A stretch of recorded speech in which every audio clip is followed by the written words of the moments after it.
Días, pueden sentarse. Os vamos a llevar el servicio un poquitico diferente de lo que normalmente hacemos. Normalmente cantamos más y después tenemos el tiempo en la palabra. Os vamos a tener el tiempo primero en la palabra y después en la prédica. Entonces vamos a responder cantando al Señor con unos 3 cánticos al final. Vaya conmigo al libro de los Salmos. Vamos a estar en el Salmo número 16. Sé que el domingo pasado les dije que hoy íbamos a cubrir el Salmo 19. Sin embargo, hoy vamos a cubrir el Salmo 16. Esta semana me tocó hacer el devocional para Jesús. Como iglesia escribimos un devocional que se envía por correo, por email todos los días. Si quiere anotarse para recibir ese devocional, me puede dar su correo, lo puede escribir en una tarjeta y lo inscribimos para que reciban estos devocionales. Y es escrito por diferentes personas en nuestra iglesia, incluyendo el pastor Tomás, incluyendo a Marlon, incluyendo también a Carlos, incluyendo a Christian y otros hermanos. Y escribiendo esta semana el devocional que me tocó escribirlo, que fue publicado el sábado, fue acerca del Salmo 16. Y estudiando el Salmo 16, dije, yo creo que esto es un salmo que todos necesitamos escuchar. Por lo tanto, en vez de hoy predicar el Salmo 19, vamos a estar en el Salmo 16. Y el próximo domingo, con el favor de Dios, estaremos en el Salmo número 19. Antes vamos a orar. Padre, gracias por la oportunidad que tenemos de estar en tu presencia como tu pueblo, como tu iglesia. Qué privilegio es poder reunirnos para cantarte, para públicamente reafirmar nuestra confianza en ti. Que eres un Dios confiable, que eres un Dios todopoderoso, eres un Dios cercano, eres un Dios que estás con tu pueblo, que, Señor, eres todo lo que nosotros necesitamos. Y te pido esta mañana que nos hables a través de tu palabra y que podamos nuevamente anclar nuestra fe, nuestra confianza en ti y solo en ti, sabiendo que eres Dios sobre todas las cosas. Eres bueno. Tu palabra nos recuerda que en tu presencia hay plenitud de gozo. En tu diestra deleites para siempre. Señor, confiamos en ti. Nuestras vidas están en tus manos. Deseamos adorarte, seguir conociéndote más a profundidad, que nuestra fe sea una fe que vaya madurando y siendo fortalecida, una fe, Señor, que se deleite en ti a pesar de las circunstancias. Háblanos ahora a través de tu palabra, oh Dios. En tu nombre oramos. Amén. ¿Has escuchado el dicho, no pongas todos tus huevos en una sola canasta? ¿Sí? Algunas personas sí, otras personas no. Es un dicho que se usa mucho, una terminología especialmente en la parte de las finanzas, donde dicen no pongas todos tus ahorros, tus recursos en una sola cuenta o en una sola cuenta de inversión, porque si eso falla, entonces te quedas sin nada, ¿verdad? Y la idea es diversificar, porque las cosas debajo del cielo, en este lado de la eternidad, tienden a fallar y tienden a esfumarse, a irse. Sin embargo, el Salmo 16 nos enseña todo lo contrario, a poner toda nuestra confianza en una sola canasta. Y esa es la canasta de Dios. Y se está escribiendo, el título del mensaje es Pon toda tu confianza en la canasta de Dios. El Salmo 16 tiene un subtítulo que dice Mictam de David. Es un Mictam de David. Es el primer salmo que encontramos en el libro de los Salmos con este subtítulo. Es un término musical y los mictams suelen comenzar con oración. Cuando leemos hay 6 mictams en el libro de los Salmos y cuando estudiamos estos tipos de salmos, vemos que ellos suelen comenzar con oración, implican el contexto, problema, una circunstancia difícil, hay problemas, hay retos. Sin embargo, están llenos de confianza en el Señor, estos tipos de salmos, y terminan con una seguridad y certeza y gozo en el Señor. En la palabra encontramos en las Escrituras que hay un llamado a despojarnos de las dudas y vestirnos entonces de confianza en el Señor. Por ejemplo, en Proverbios capítulo 3 nos dice: confía en el Señor con todo tu corazón. Hay un llamado a confiar en el Señor. Y dice: y no te apoyes en tu propio entendimiento. Reconócele en todos tus caminos. Es decir, reconoce al Señor en todos tus caminos y Él enderezará tus sendas. En el Salmo 16, vamos a leerlo, porque evidentemente David está en aprietos. Y el Salmo 16 comienza diciendo: protégeme, oh Dios, pues en ti me refugio. Yo dije al Señor: tú eres mi Señor, ningún bien tengo fuera de ti. En cuanto a los santos que están en la tierra, ellos son los nobles en quienes está toda mi delicia. Se multiplicarán las aflicciones de aquellos que han corrido tras otro Dios. No derramaré yo sus libaciones de sangre, ni sus nombres pronunciarán mis labios. Ahora, el versículo 5 dice: el Señor es la porción de mi herencia y de mi copa, tú sustentas mi suerte. Las cuerdas cayeron para mí en lugares agradables, en verdad mi herencia es hermosa para mí. Bendeciré al Señor que me aconseja, en verdad en las noches mi corazón me instruye. Al Señor he puesto continuamente delante de mí, porque está a mi diestra, permaneceré firme. Por tanto, mi corazón se alegra y mi alma se regocija, también mi carne morará segura. En el versículo 10 hay una afirmación gloriosa donde David dice: pues tú no abandonarás mi alma en el Seol, ni permitirás a tu santo ver corrupción. Me darás a conocer la senda de la vida, en tu presencia hay plenitud de gozo, en tu diestra deleites para siempre. Así que vemos que David está en algún tipo de aprieto.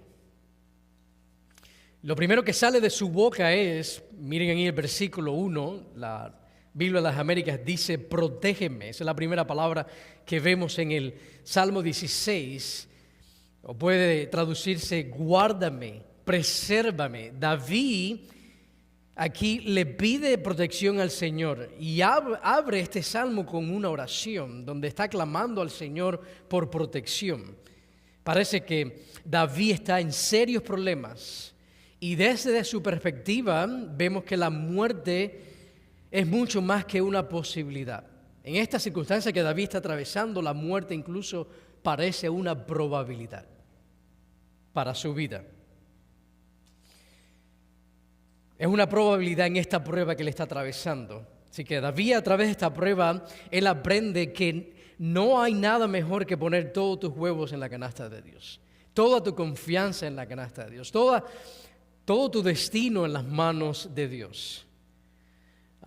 La palabra Migdam es una palabra que ha sido traducida de diferentes maneras. Hay traducciones que, cuando dicen Migdam de David, es una palabra que puede traducirse como algo que es dorado, como algo que es precioso, o también se puede traducir como algo que es para cubrir, que es para esconder. Y cuando tú pones estos conceptos juntos, pudiéramos decir, cuando hablamos de un Migdam, es que habla sobre las pruebas, y las pruebas son oportunidades de oro para quienes se refugian en el Señor.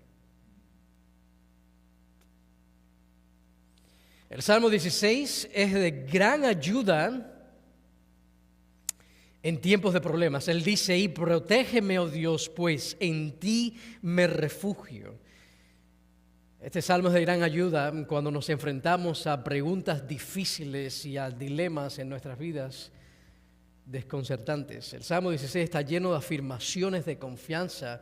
De hecho, en cada versículo vemos en este salmo que contiene una declaración de confianza en el Señor. Cada versículo de estos 11 versículos, una declaración de confianza, una invitación implícita a confiar, una explicación de la base de su confianza, o una petición de confianza, una alabanza a este Dios digno de confianza en el Salmo 16. Todo esto a través de un hombre que conocía los problemas. David era alguien que había experimentado dificultades en su vida, retos de todos tipos y todos los colores y todos los tamaños, y sabía que la respuesta a los problemas era confiar en el Señor. Que no había otra solución mejor que confiar en el Señor. Y el Salmo 16 nosotros aquí aprendemos a cómo ganar confianza en Dios. Es un canto de una declaración de confianza y de fe frente a cualquier problema, incluso frente a la muerte misma,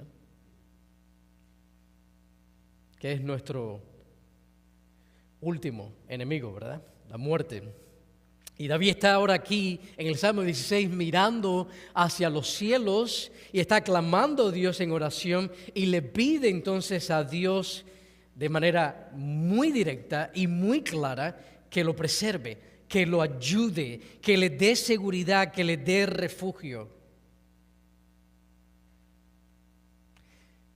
Básicamente David le dice a Dios: mírame, oh Dios, cuídame, oh Dios, considérame. La palabra aquí, protégeme, ese llamado, considérame cuidadosamente, mantén tus manos a mi alrededor. Y la lógica de David es que como Dios es su refugio, Él debe protegerlo. Esta es una declaración pública y públicamente David está diciendo: oh Dios, de ti depende que tú me refugies porque tu reputación está en juego. Guárdame, presérvame, protégeme, porque tú eres en quien yo he confiado. Todos saben que tú eres mi Dios, que tú eres mi refugio. Y David está diciendo: en todo Israel, todo el mundo sabe que yo me he refugiado en ti. So, protégeme, porque tu reputación está en juego. Y declara que Dios es su refugio. Míralo ahí en el versículo 1. Dice: protégeme, oh Dios, pues en ti me refugio. Esta es una palabra bien hermosa en el hebreo.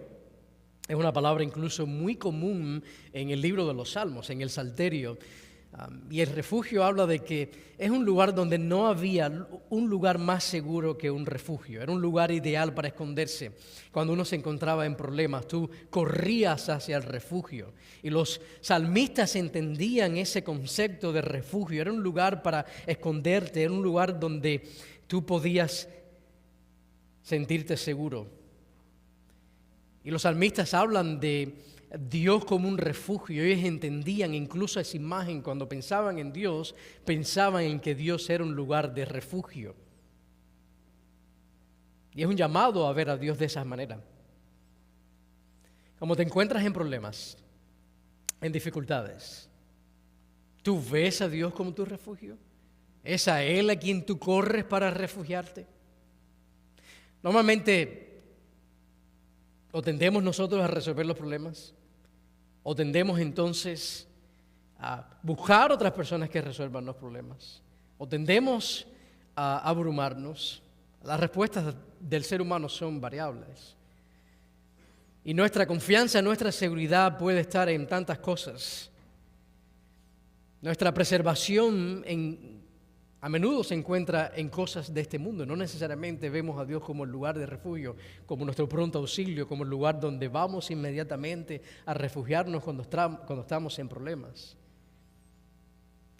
A veces encontramos nuestra confianza en que el doctor nos dio el examen médico y todo luce bien. Tienes un poquitico de colesterol alto, pero al final del día todo el mundo tiene colesterol, ¿verdad?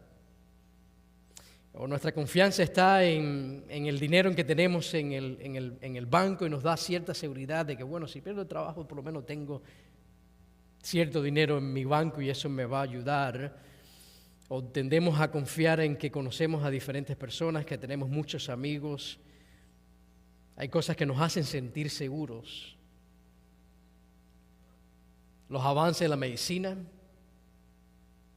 o que podemos agarrar el teléfono y marcarle el 911 y rápidamente entonces la policía va a estar ahí, o los bomberos en nuestra casa, o el sistema de seguridad que tenemos para dormir de noche seguros. Ponemos nuestra confianza y nuestra seguridad en muchas cosas terrenales. Y son cosas que nos dan una impresión de seguridad. Sin embargo, todas esas cosas pueden fallar. Si tú encuentras tu seguridad y tu refugio en algo fuera de Dios, entonces Dios no es tu confianza.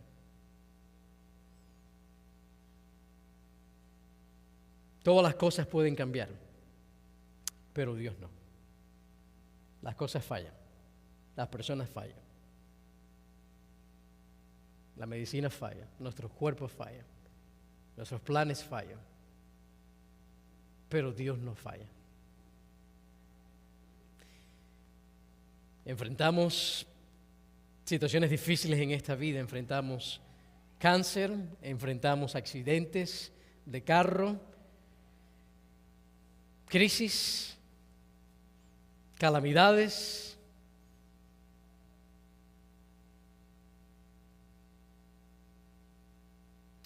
Pero vemos aquí a David refugiarse en el Señor.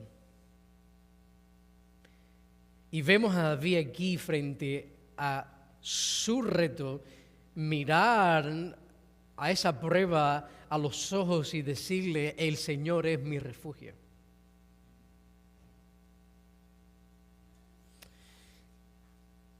Yo quiero que ustedes vean ahí en el Salmo 16 algo tan precioso, y es que Dios está presente y disponible para su pueblo como refugio. Siempre. Que los salmistas entendían eso, que Dios siempre estaba disponible para ellos, que Él los sostuvo siempre, que Él los protegió, que Él los rodeaba como poderoso muro. Y David decía que Él era todo lo que Dios era todo lo que Él tenía, que estaban a salvo con Él, con Dios. Y hay 3 lecciones clave que extraemos del Salmo 16 que David experimentó con su propia vida y que nosotros podemos aprender también de David. Y son 3 cosas bien sencillas. La primera es que Dios es la única fuente de verdadera satisfacción. Dios es la única fuente de verdadera satisfacción. Y yo añadiría a eso que no solamente Dios es la única fuente de la verdadera satisfacción, sino de la duradera satisfacción. Porque hay cosas que nos traen satisfacción temporal, pero Dios es la única fuente no solo de la verdadera satisfacción, sino también de la duradera satisfacción. Miren el versículo 2. Yo dije al Señor, este es David hablando aquí: tú eres mi Señor, ningún bien tengo fuera de ti.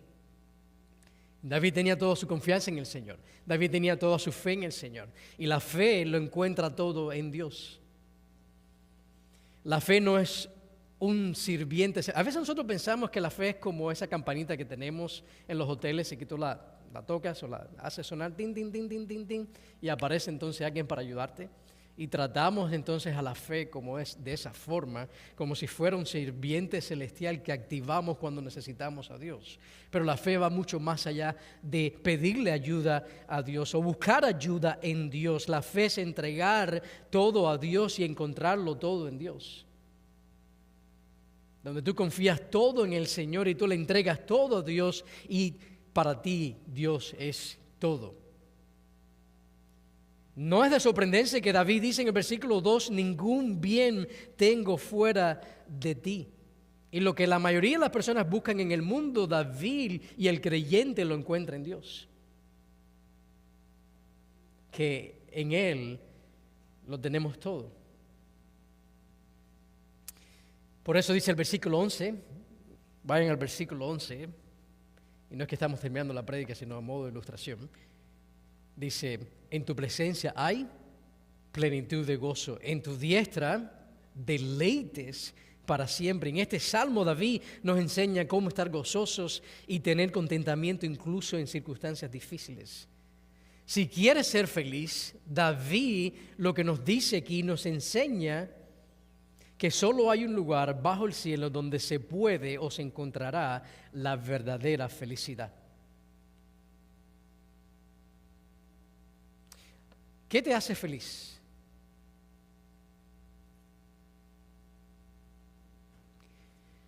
Y en este salmo Dios pregunta: ¿yo te hago feliz?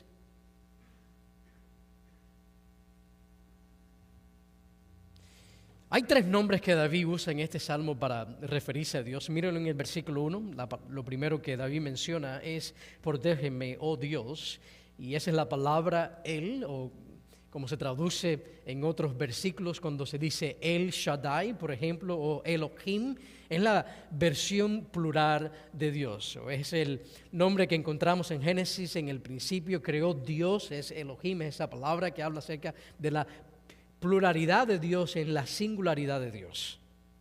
Es el nombre que habla acerca de la deidad suprema de Dios, o el Dios que me veo, el Dios que es gobernante sobre todas las cosas, o es el Dios de los ejércitos. Habla acerca del ser supremo.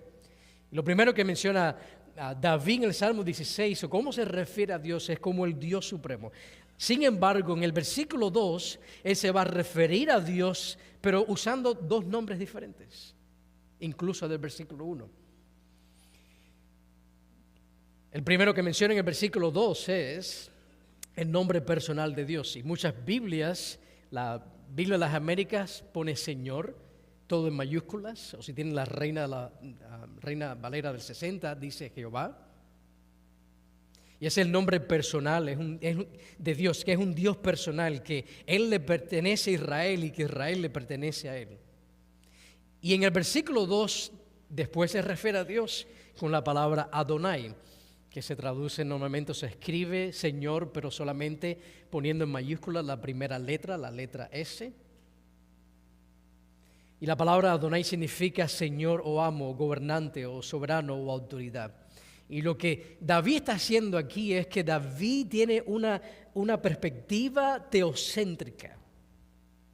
Todo apuntaba hacia Dios en el cielo. David estaba radicalmente centrado en Dios.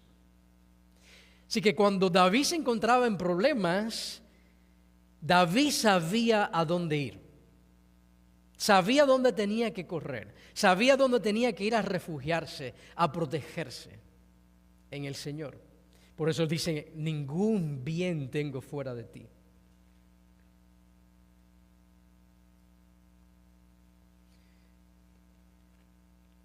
Ahora es interesante una transición del versículo 2 al versículo 3 que pareciera que estuviera fuera de lugar. David pasa de hablar acerca de pedirle a Dios que le proteja y mostrar su confianza en el Señor, de refugiarse en Él y que no tiene ningún bien fuera de Él, a decir en el versículo 3 que entonces Él se deleita en los santos. Dice: en cuanto a los santos que están en la tierra, ellos son los nobles en quienes está toda mi delicia. David era una persona que estaba comprometido con Dios y confiaba en Dios, que corría hacia Dios para protegerse en Dios, pero la lealtad que Dios tenía para con Dios no era una lealtad aislada.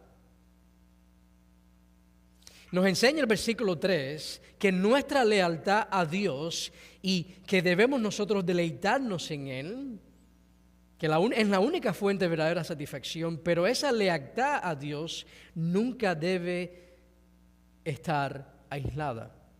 Sí debe ser exclusiva, nuestra lealtad a Dios, pero nunca puede ser solo por nosotros mismos. Nuestra lealtad a Dios nunca nos va a dejar aislados.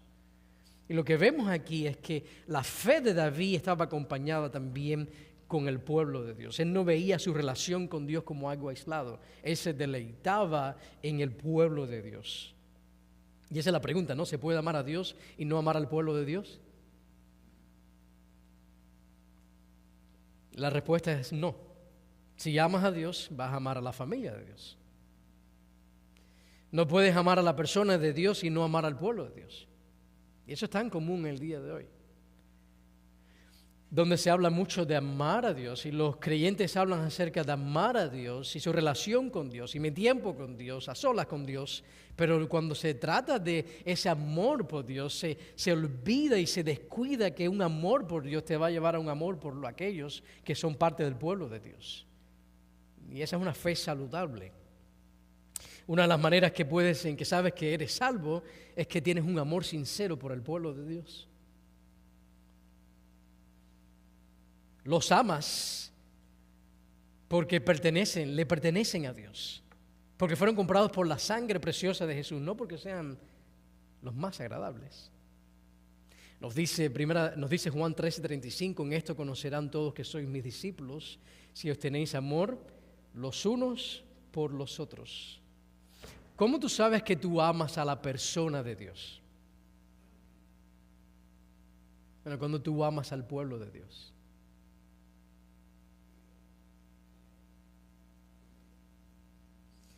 Tú amas al pueblo de Dios no porque son tus amigos, sino porque son los amigos de Dios. Y porque Cristo está siendo formado en ellos. Esto es algo tan esencial para la vida del creyente, iglesia. El cristiano debe crecer. A medida que crece nuestro amor por el Señor, debemos pedirle, Señor, que nos ayude a que nuestro amor también crezca los unos por los otros. Esto es una verdad bíblica inseparable. No podemos separar nuestra devoción por Dios y nuestra confianza en Dios y nuestro amor por Dios como si fuera algo aislado y entonces la iglesia como si fuera algo totalmente diferente. La cabeza está unida al cuerpo. Cristo es la cabeza, la iglesia es su cuerpo.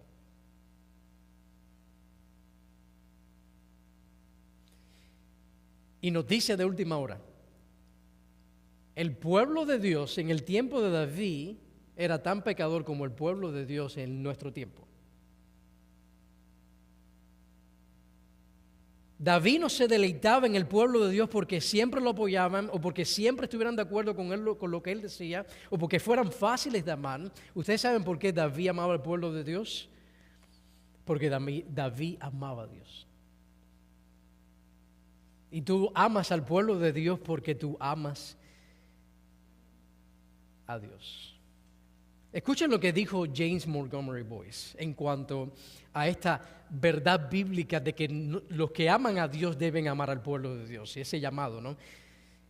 James Montgomery Boyce dice, se trata de una cuestión práctica, esto es teología práctica, pues es una manera de medir nuestra propia relación con el Señor. Es decir, es una forma práctica, nuestro amor por los demás, por el pueblo de Dios en especial, es una forma práctica de medir nuestro amor por Dios.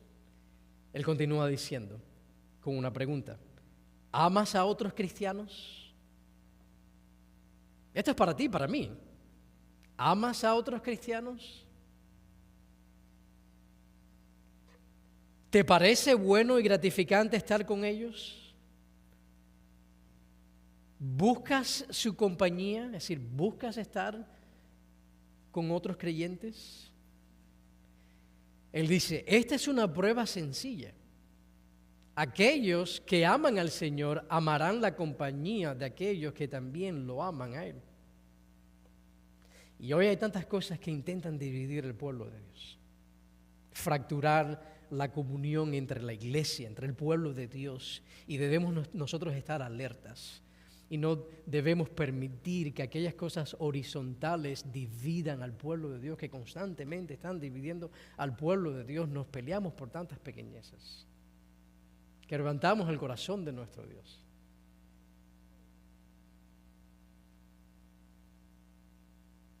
El pueblo de Dios se pelea por tantas cosas, se pelean si votas por uno o votas por el otro cuando viene la parte de la política. Si hacemos cosas en español, o hacemos cosas en inglés, o hacemos cosas bilingües. Si nos vestimos más formales o menos formales para visitar la iglesia, nos peleamos entonces por lo que vestimos. Los creyentes se pelean por si hay que comer orgánico o no orgánico. Si hacemos escuela en casa o enviamos los niños a la escuela pública. Si conducimos un carro de gasolina o uno eléctrico. Debemos encontrar aquí, miren el Salmo 16, versículo 3, debemos encontrar ahí nuestro deleite en los demás, en el pueblo de Dios. ¿Por qué? Porque compartimos un vínculo eterno que no tenemos con más nadie en esta tierra. El vínculo que tú tienes con tus hermanos en la fe es único cuando se trata de relaciones. ¿Qué llamado es a no darnos los unos por los otros, no darnos por sentados. Ahora bien, el salmista reconoce que cualquier otro modo de vida conduce al dolor. Mira el versículo 4, dice, se multiplicarán las aflicciones de aquellos que han corrido tras otro Dios. No derramaré yo sus libaciones de sangre, ni sus nombres pronunciarán mis labios. Y el salmista está diciendo, otra búsqueda es fútil, no tiene sentido. Vivir de otro modo no tiene sentido. Dios es la única fuente de verdadera satisfacción. Y deleitarnos en Dios va a incluir entonces deleitarnos en nuestros hermanos en la fe. Ahora, la segunda lección que Él va a enseñarnos aquí es que Dios es la única fuente de verdadera estabilidad. No solamente que Dios es la única fuente de la verdadera satisfacción, sino que también Dios es la única fuente de verdadera estabilidad. En los versículos del 5 al 7. Porque Dios provee estabilidad especialmente en dos áreas. La primera es que Dios da un fundamento estable para la vida. Miren el versículo 5. El Señor es la porción de mi herencia y de mi copa. Tú sustentas mi suerte. Las cuerdas cayeron para mí en lugares agradables. Versículo 6. En verdad mi herencia es hermosa para mí. Y lo que David nos está diciendo aquí, él está aludiendo a ese momento cuando el pueblo de Israel entró a la tierra prometida. Dios repartió la tierra de Israel entre las diferentes tribus. Miren el lenguaje que David está usando aquí en los versículos 5 y 6. Porción, suerte, cuerdas, herencia. Y parece ser que la prueba que David está experimentando, parece ser, en esa prueba que él está atravesando, que él podía perderlo todo, incluso su propia vida. Y David dice, aunque lo pierda todo, incluso mi propia vida, todavía tengo la porción que verdaderamente importa. Y es Dios. Tengo la porción que realmente importa. Dios es mi porción. Ninguna tierra se compara a tener al Señor como mi herencia. David está diciendo, el Señor es mi tesoro. Y es una pregunta que a veces uno se debe hacer. ¿Tú sabes cuánto tú amas algo? Dependiendo de cuánto tú temas perderlo. Y cuánto tú haces por evitar perder eso. Y David está diciendo aquí, aunque yo lo pierda todo, si yo lo perdiera todo, tengo la porción que verdaderamente importa, y es el Señor. Me encanta lo que C.S. Lewis dijo sobre este versículo. Y C.S. Lewis dijo, el que tiene a Dios y todo lo demás, no tiene más que aquel que solo tiene a Dios. Porque tener a Dios es tenerlo todo. Voy a repetir eso nuevamente. El que tiene a Dios y todo lo demás, vamos a decir que aquel tiene a Dios y tiene todos los bienes de este mundo, no tiene más de aquel que solo tiene a Dios y nada más. Porque el que tiene a Dios es tenerlo todo. Tener a Dios es tenerlo todo, decía C.S. Lewis. Y David aquí nos está modelando nosotros el contentamiento en cuanto a cómo un Dios soberano ha ordenado su vida. David está diciendo, ninguna de las cosas que nos pasan a nosotros determinan que Dios es un Dios bueno, soberano. Dice, y no importa cómo Dios organice mi vida, no importa lo que yo viva en estos cortos años de mi vida, el Señor es mi porción. Dios es soberano en cómo Él ha ordenado mi vida. Dios es la única fuente de verdadera estabilidad. Todo lo demás puede cambiar, pero el Señor permanece firme.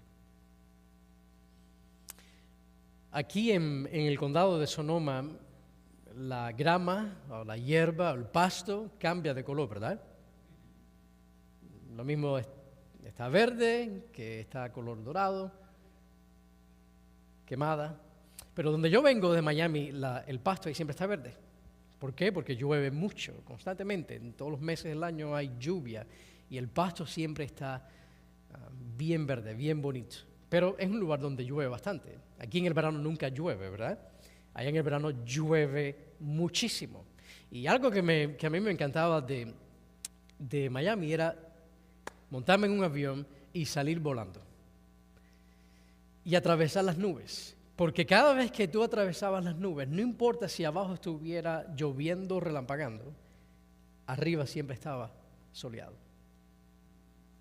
Y lo que David dice aquí es, el tono de David en este salmo es que no importa lo que él está atravesando, su vida en Dios es como si siempre estuviera el día soleado. El tono de David aquí no es un tono de queja o de desesperación, no es un tono donde él ha perdido su confianza, sino más bien a lo largo de todo el Salmo 16 vemos que él confía en el Señor a pesar de sus problemas.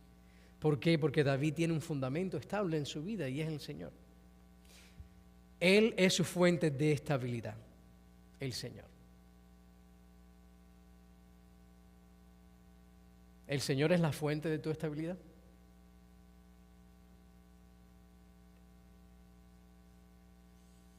Es muy fácil desesperarse. No sucede.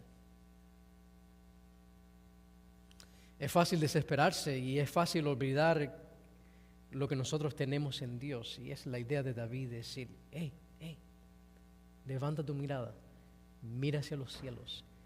No olvides tu herencia en el Señor. No olvides quién tú eres en el Señor. Lo que tú tienes en Dios. La verdadera estabilidad se encuentra en Dios. Dios proporciona un fundamento estable para la vida. Y no solamente Él proporciona un fundamento estable para la vida, sino que nos dice aquí que Dios da una dirección estable también en la vida. Él es nuestro fundamento y Él es nuestra dirección. Por eso en el versículo 7 Él continúa diciendo, bendeciré al Señor que me aconseja. En verdad en las noches mi corazón me instruye. Ese es el propósito de que el Señor nos da dirección. Cuando tenemos nuestros ojos puestos en el Señor, sabemos por dónde tenemos que andar. El Salmo 119 nos dice, lámpara es a mis pies tu palabra y lumbrera mi camino. Hay un libro que lo escribió Kevin DeYoung cuando se encuentra cerca de la voluntad de Dios, específicamente cuando nosotros estamos frente a circunstancias y problemas, no sabemos a veces qué hacer, ¿verdad? Y yo siempre digo, cuando tú no sabes qué hacer, no hagas nada. Ora, busca la dirección del Señor, busca la voluntad del Señor. Y hay un libro que se titula Haz algo acerca de la voluntad de Dios. Es un libro bien cortico, no es muy largo de leer. Si usted quiere aprender más acerca de cómo encontrar, cómo buscar la voluntad del Señor, eso es un libro que le puede ayudar. Así que hemos visto en este Salmo 16, hemos aprendido que Dios es la única fuente de verdadera satisfacción. Dios es la única fuente de verdadera estabilidad. Y vamos a ver ahora, por último, en los versículos del 8 al 11, que Dios es la única fuente de verdadera seguridad. Él es la verdadera fuente de satisfacción, de estabilidad y de seguridad. Versículo 8 dice, al Señor he puesto continuamente delante de mí, porque está a mi diestra, permaneceré firme. Y esta imagen aquí es gloriosa porque en el tiempo de David, en aquellos días, un soldado estaba más expuesto en el lado derecho que en el lado izquierdo. ¿Ustedes saben por qué? Porque el soldado llevaba el escudo en su mano izquierda y la espada en su mano derecha. Y el escudo tendía entonces a proteger este lado del soldado, pero este lado estaba más vulnerable. Y lo que David está diciendo aquí, el Señor está a mi diestra. Esto da la imagen del Señor que protege nuestro punto débil.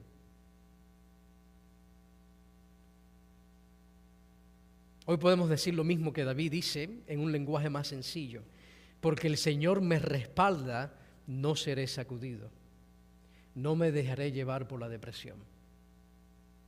No me dejaré llevar por los ataques de pánico. No me dejaré llevar por la ansiedad. No me dejaré llevar por el estrés. No me dejaré llevar por la amargura. No me dejaré llevar por la pasividad, porque el Señor está a mi diestra. Esa es la imagen de aún mis puntos débiles, el Señor los protege. Y David está confiado en Dios en vida y en muerte. Mire el versículo 9.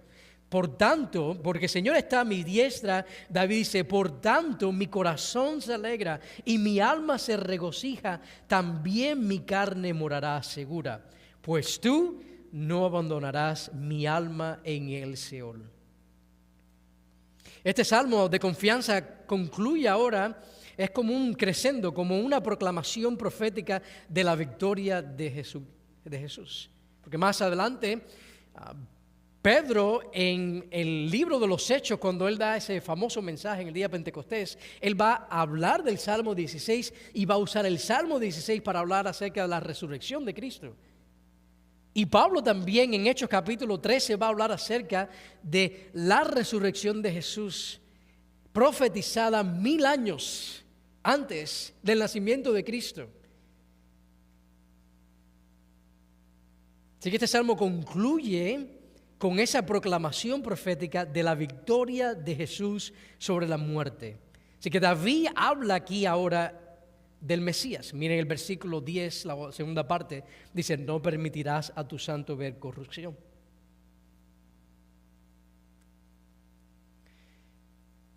David habla del Mesías, pero también habla de su futura resurrección y de la vida después de la muerte, gracias a la resurrección del Cristo y gracias a que Él es la vida. Él es la verdad. Él es el camino. Él es la vida. La confianza de David en el Señor es enorme, es gloriosa, porque él se da cuenta de que Dios nunca abandonará a su pueblo. Y él entonces concluye con ese crescendo de confianza, incluso teniendo en cuenta la muerte, y plantea esa pregunta aterradora que muchos ignoran. Las personas no quieren hablar acerca de la muerte, ¿verdad? Todo el mundo quiere hablar acerca de cosas positivas. Pero él mira la muerte y plantea entonces a esa pregunta y encara la pregunta, ¿qué pasa cuando llega la muerte? Y hoy se habla acerca tanto de cómo preservar cómo mantenernos saludables. Se habla acerca de las dietas, los ejercicios, que hay que dormir bien, pero no se habla mucho acerca de la muerte. No se habla acerca, ¿qué pasa cuando tú mueres? Miren el versículo 10. Básicamente David dice, yo tengo esperanza más allá de la muerte. Dice, pues tú no abandonarás mi alma en el Seol. Y la razón es, David dice, porque el Mesías un día se levantará de entre los muertos. Dice, pues tú no permitirás a tu santo ver corrupción. Yo creo que ustedes vean eso con claridad en el versículo 10. David está diciendo, yo tengo confianza mucho más allá después de la muerte, porque un día futuro, acuérdense que para David era futuro, para nosotros es pasado, ya la resurrección de Cristo pasó, pero para David esto no había ocurrido, y él está mirando hacia el futuro, está diciendo, mi confianza está en el Señor, y aún después de la muerte, en vida y en muerte, porque un día alguien descendiente que viene de mi linaje se levantará entre los muertos, y ese alguien es el Mesías. Es increíble cómo David, siendo inspirado por el Espíritu Santo, está escribiendo esto antes del nacimiento de Cristo, 1000 años antes. La resurrección de Cristo es importante. De hecho, el capítulo más largo del Nuevo Testamento se encuentra en 1 Corintios. Es el capítulo 15, es el capítulo más largo en todo el Nuevo Testamento. Y se trata acerca de la resurrección.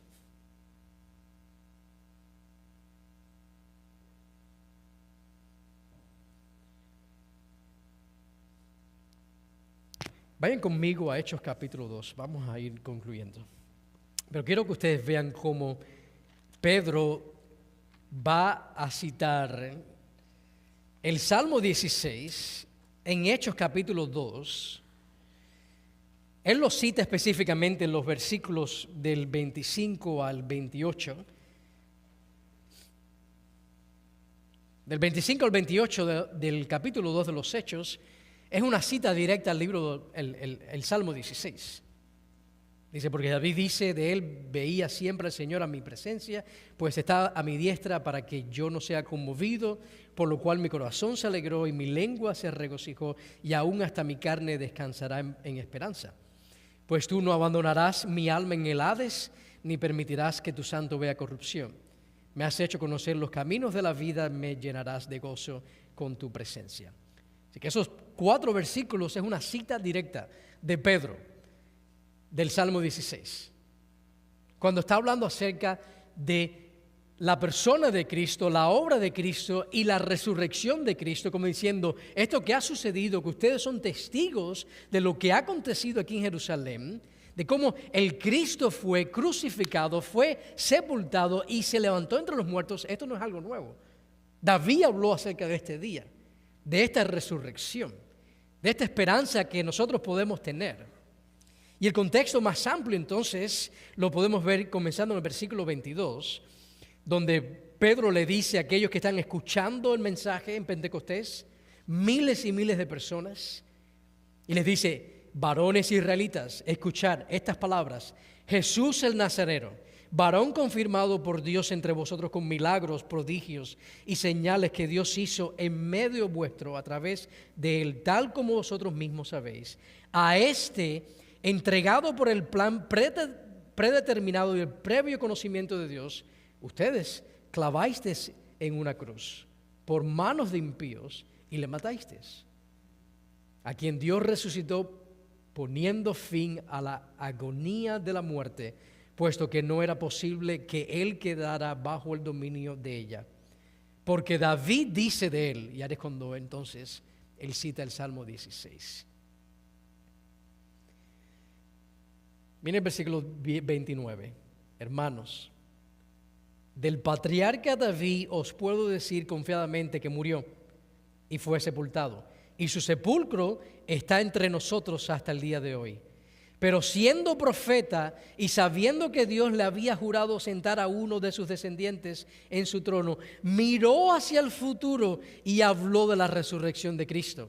Por eso podemos decir con confianza que el Salmo 16, cuando leemos el versículo 10, es David mirando hacia el futuro y sabiendo que Dios había prometido un descendiente de él, el Mesías, el que vendría, que no solamente sería hombre, sino también Dios, y que vencería la muerte.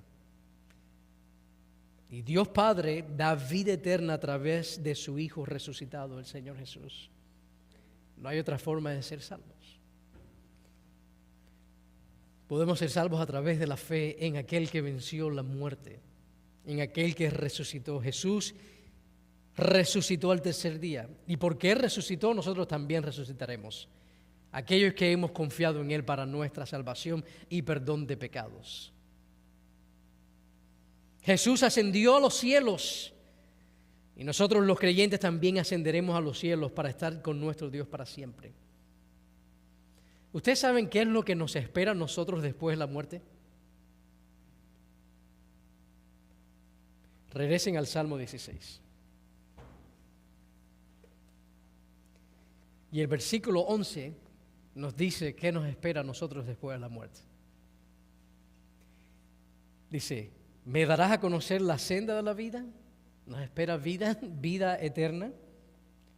Dice, en tu presencia hay plenitud de gozo, en tu diestra deleites para siempre. Miren esas palabras, vida, presencia, plenitud de gozo, deleites para siempre. Y David está hablando aquí acerca de él y acerca de ti y de mí. Aquellos que confían en Jesús, que ponen su mirada en el Señor. Mucho más allá después de la vida, mucho más allá después de la muerte. Les espera plenitud de gozo, deleites para siempre en su presencia. Este es un salmo de confianza. Los salmos tienen dos temas predominantes, el libro de los salmos. El primero es que hay dos caminos, el camino que lleva a la vida y el camino que lleva a la perdición. Ese es un tema que vemos que predomina en los salmos. Y el otro tema que predomina en el libro de los salmos es la confianza, confiar en Dios. Y este es un salmo que nos llama, que nos invita, que nos recuerda a poner toda nuestra confianza en la canasta de Dios. Que no hay un lugar más seguro. Y es un llamado que es urgente. La palabra miktam, y volviendo a ese tema, porque solo hay 6 salmos como este en el Salterio. Hay 6 salmos que son miktam. El Salmo 16 es uno de ellos. Y es una palabra que está tan cercana a otra palabra en el hebreo que significa inscripción. Es como tomar un cincel e inscribir algo sobre una piedra. Cuando tú no quieres que algo se olvide, que se quede grabado para siempre, tú lo inscribes, ¿verdad? Para que no se olvide.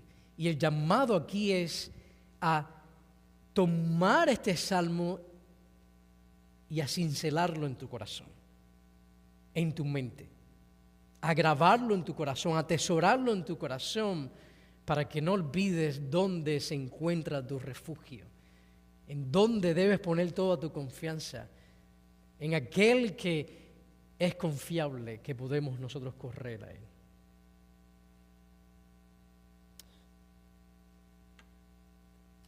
Por tanto, es un salmo de confianza, de seguridad. Y esto es algo que debe estar en nuestros corazones. Vamos a orar. Padre, a medida que pensamos en esto y que nos preparamos para cantarte a ti, oh Dios, yo te ruego que nos enseñes a cantarte en medio de las tribulaciones, que nos enseñes a adorarte a ti. Oh Señor, hay tantas cosas tomando lugar en nuestras vidas.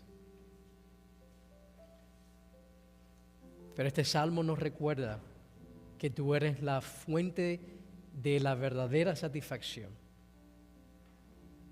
y estabilidad y seguridad. Tú eres nuestro refugio, Dios. En más nadie tenemos seguridad. Señor, que este salmo lo grabemos en nuestra mente, en nuestros corazones. Y que agarremos un cincel y grabemos estas palabras para refugiarnos en ti y deleitarnos en aquel que es nuestro Dios.